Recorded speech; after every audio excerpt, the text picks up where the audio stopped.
Hello everyone, and welcome to the channel. My name is RJX, and this is RJX Wrestling Media. Every month or so, we'll put out one of these videos, and they'll be based on the articles that I produce for nearfalls.com. So with that intro out of the way, go and grab yourself a coffee, and let's sit down and chat about the most pivotal moments in wrestling history. Now, Vince McMahon's recent departure from the WWE has the potential to be a huge shift in the industry, and that got me thinking, what other moments in time had that same seismic shift in perception of wrestling and the wrestling business itself? From Greco-Roman wrestling in the Colosseum and strongman contests at carnivals, and multi-billion-dollar companies creating content in the digital age. Wrestling's been around in one form or another for a very, very long time. It has been a source of entertainment for centuries. And it really first came to the masses when wrestling became an Olympic sport in 1912.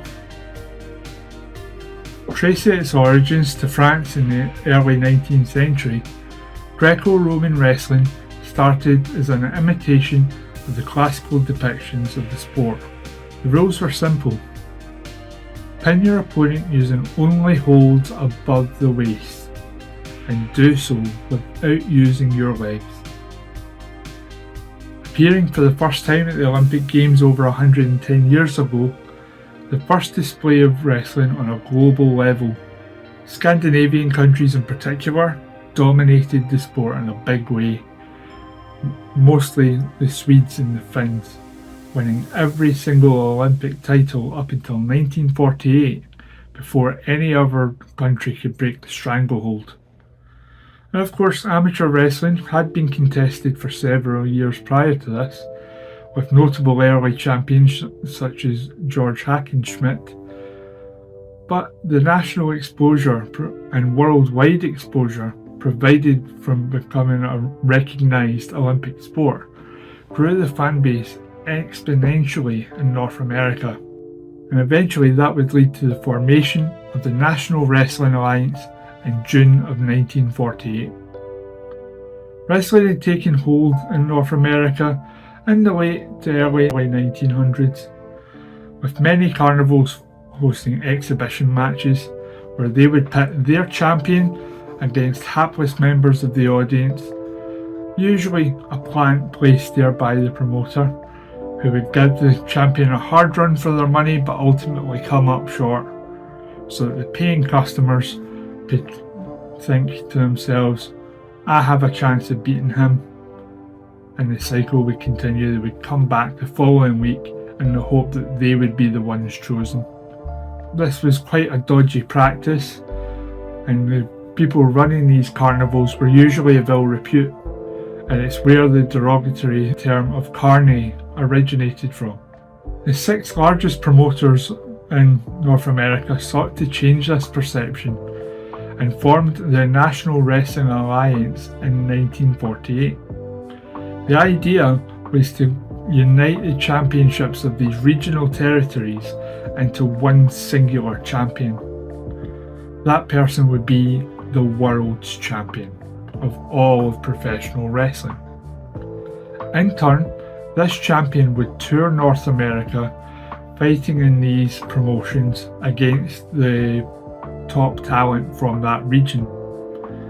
And when it became time to select the next champion, the 6 promoters would gather together and vote, usually based on which superstars or wrestlers in their territory had the biggest influence on how many fans attended the shows. Of course, Orville Brown was the first recognised National Wrestling Alliance World's Heavyweight Champion, and he held the belt for over 501 days before dropping this to Lou Thesz.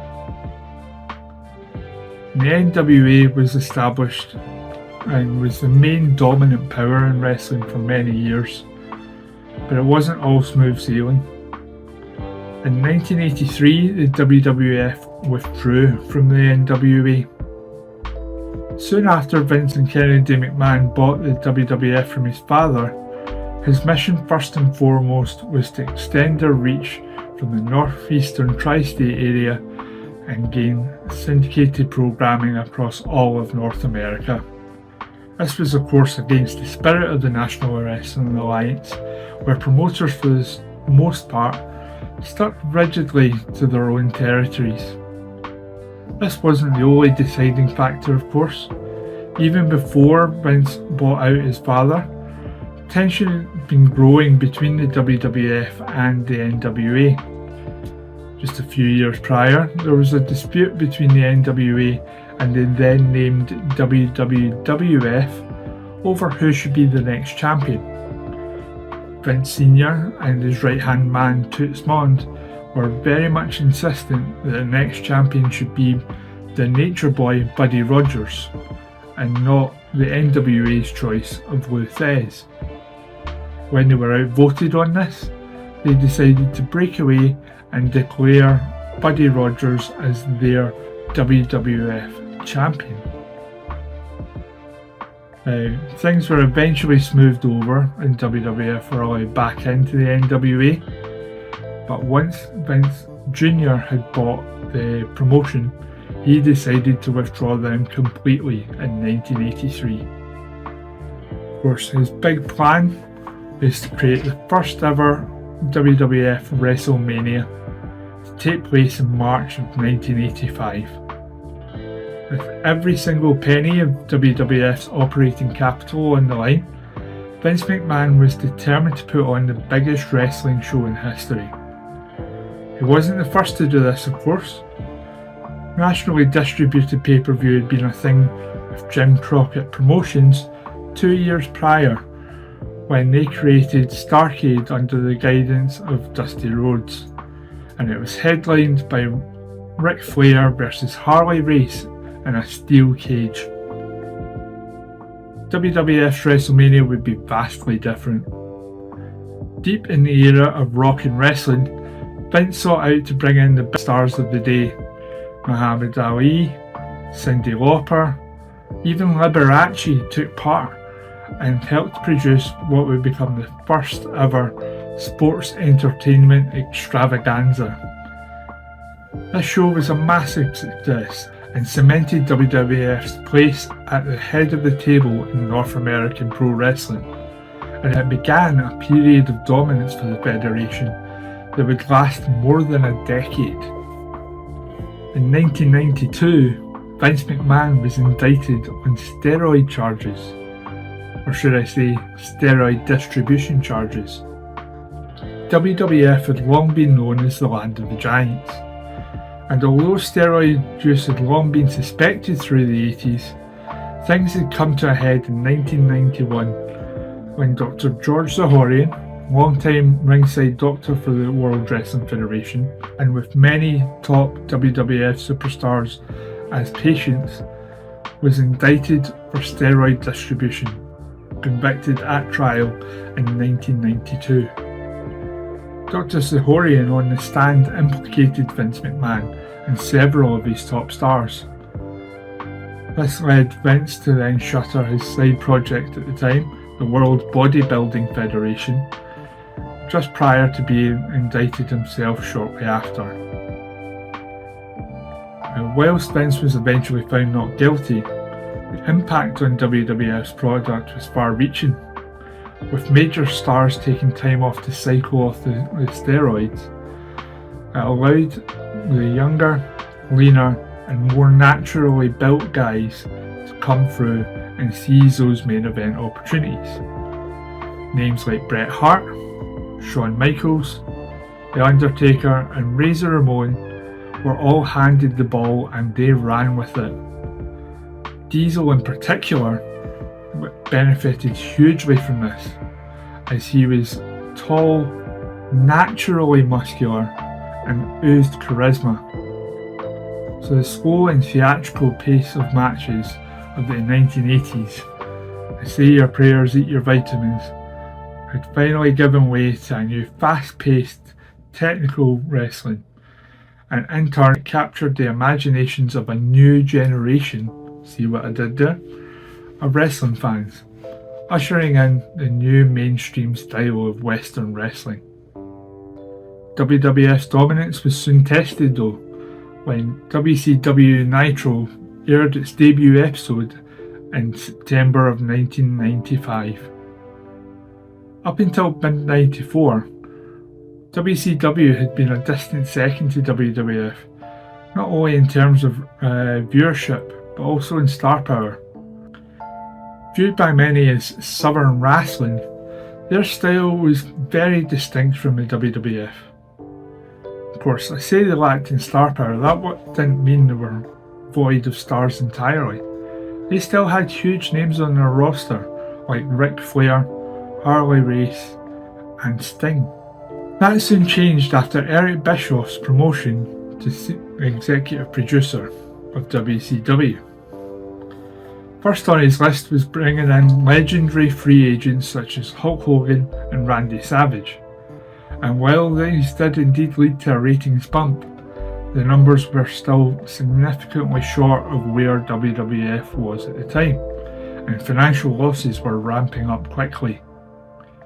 During a board meeting of 1995, the majority shareholder Ted Turner asked the question offhand, what do we need to do to catch up to WWF? And without skipping a beat, and by his own admission without much thought, Eric Bischoff responded, we need to go head to head and we need to be live. Now, before he could even consider the ramifications of what he just said, Ted Turner told him to make it happen.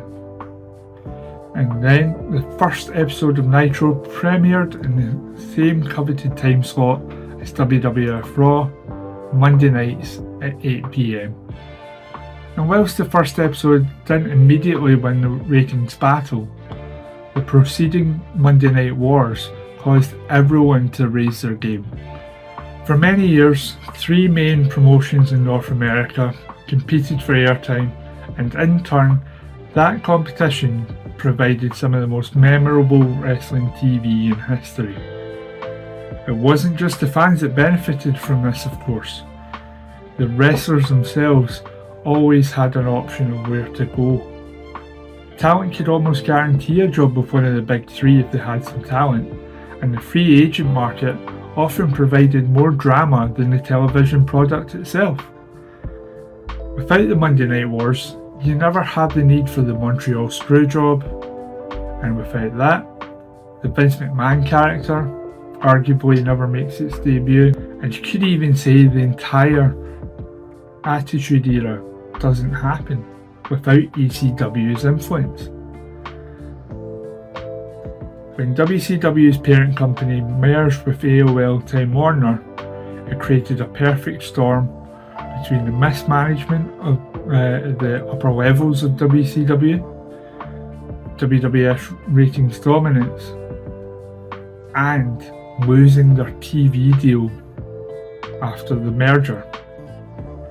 Now, Eric Bischoff had tried to lead a takeover, but when the TV deal was removed from the table, they had no choice but to withdraw their bids, leaving only one bidder at the table, Vincent Kennedy McMahon. For a reported sum of just $1 million, Vince McMahon had bought his competition. But if you want to know more, I thoroughly recommend Nitro by Guy Evans. It is a phenomenal book about the downfall of WCW, with interviews from several top talents, directors, the people who were there at the time. Vince McMahon's purchase of WCW was made official on the 23rd of March 2001, and the final WCW Nitro aired the following Monday. And the war was over. ECW folded shortly after due to their own severe financial difficulties, and for the first time in history, WWF had no mainstream competition in the wrestling business. and there was only one company left in professional wrestling to make a good living in the industry. Death had long been a part of wrestling, and sadly I will put a little warning here about the content, so I will be discussing the deaths of Eddie Guerrero and some of the circumstances behind the death of Chris Benoit. So if you're a bit squeamish or not in a good frame of mind, then please skip to the times code below. Wrestling was sadly well known for its low life expectancy, with many deaths of relatively young talent, the majority being due to the lifestyle of the performers, working through injuries, and the pervasive use of drugs and alcohol on the road. And of course, steroids had never truly gone away. Despite overcoming addiction in real life and a real-life redemption story, Eddie Guerrero was sadly found dead in his hotel room in November 2005. The cause of death was ruled as being acute heart failure, and at the age of just 38. This was linked to his history of drug and steroid use, however he had been clean for several years. The effect of Eddie's death had far-reaching impact on not only the WWF roster and its fan base, but his best friend Chris Benoit particularly. Chris Jericho on the Dark Side of the Ring show, produced by Vice, stated that Benoit had become more and more of a hermit, and in many ways it ended his friendship with Benoit because he had become so withdrawn. Vicky Guerrero told of how much more difficult it was to even find Benoit backstage at shows, and his wife Nancy would often phone Vicky, telling her of Benoit's paranoia and the fights he would have every time she asked him to leave the wrestling business. Just before he was due to compete at a show over the weekend, uncharacteristically for him, Chris Benoit didn't attend the event.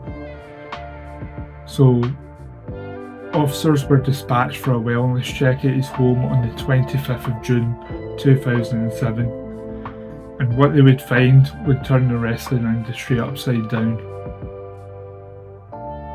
Police found the bodies of Daniel, Nancy and Chris Benoit in what appeared to be a double murder-suicide.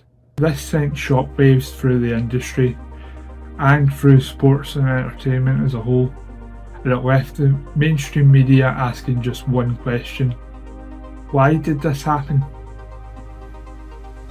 From then on, every single move that WWE made was scrutinised going forward, and how they looked at things in the past. This exposed the more unsavoury elements of the wrestling business. Action needed to be taken following these events.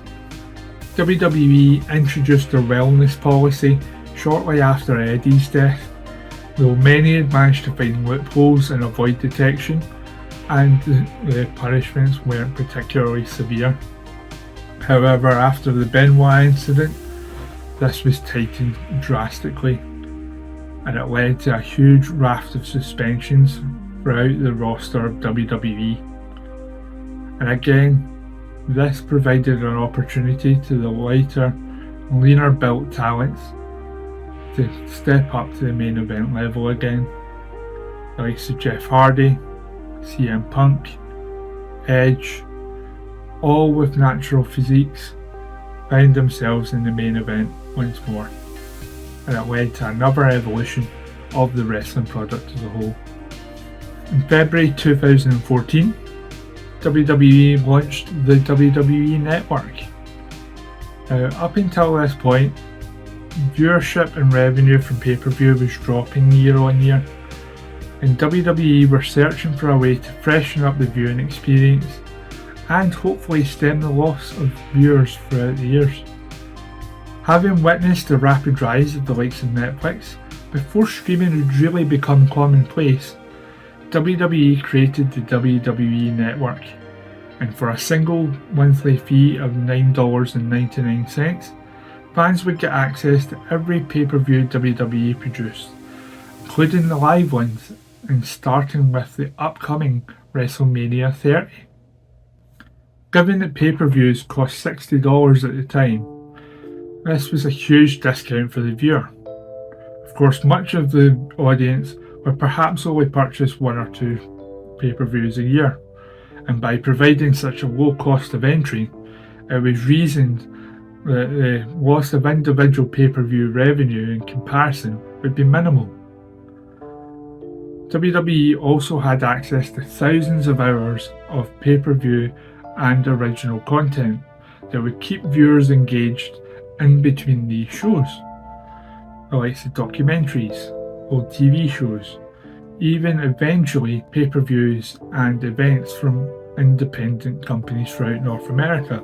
Up until that point, if you wanted to watch an older show, even if it was just a few months ago, you would have to try and track down a DVD or hope that someone had uploaded it to a dodgy site or YouTube.